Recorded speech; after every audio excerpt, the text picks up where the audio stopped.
I discovered Dickens when I was about 11 years old, and I read Oliver Twist. And that dark, funny, clever book pulled me into the Dickens world, and I never left it. I'm still in the Dickens world. I can't help reading his books over and over again. The plots, the characters, the moral analysis, the rage that he displays, they all fascinate me.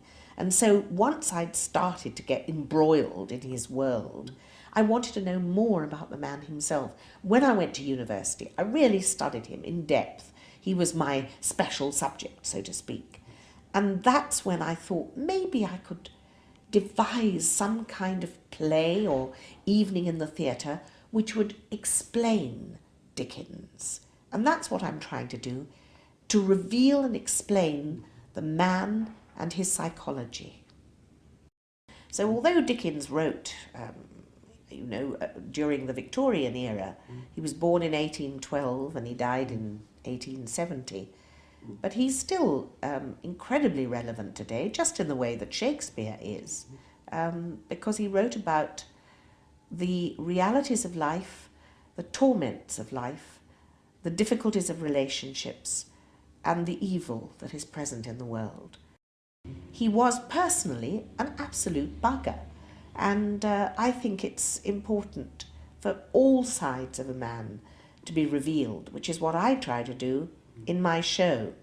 I think he is one of the great geniuses of the world. He's up there as a humane genius, along with Rembrandt and Leonardo da Vinci and Beethoven and Shakespeare. That, to me, is where he stands.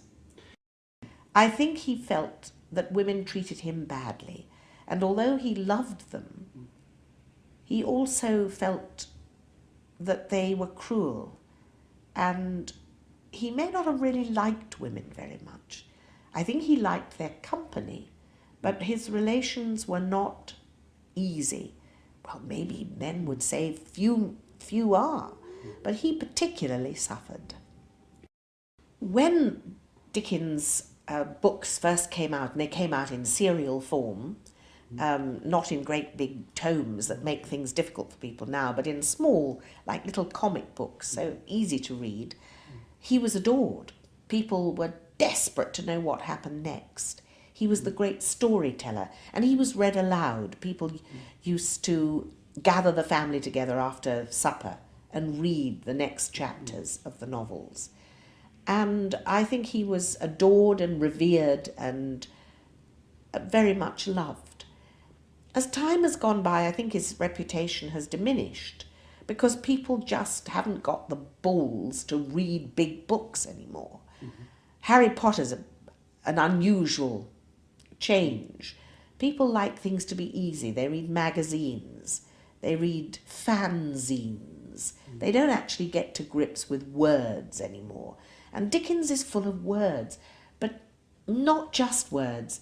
His mind was so agile, and his convictions were so passionate and intense. He felt things so deeply that he creates the world around him and investigates it. So I think if you really want to try something tough and meaty, try and pull down a Dickens book from the shelf and open them up and read them. Nowadays people find it harder and harder to read, and I think that's a tragedy. And I really have not much sympathy. I've got some contempt for people who can't tackle books. What's the matter with them? Come on, grow up, get yourself together. Are you a man or a mouse? Read.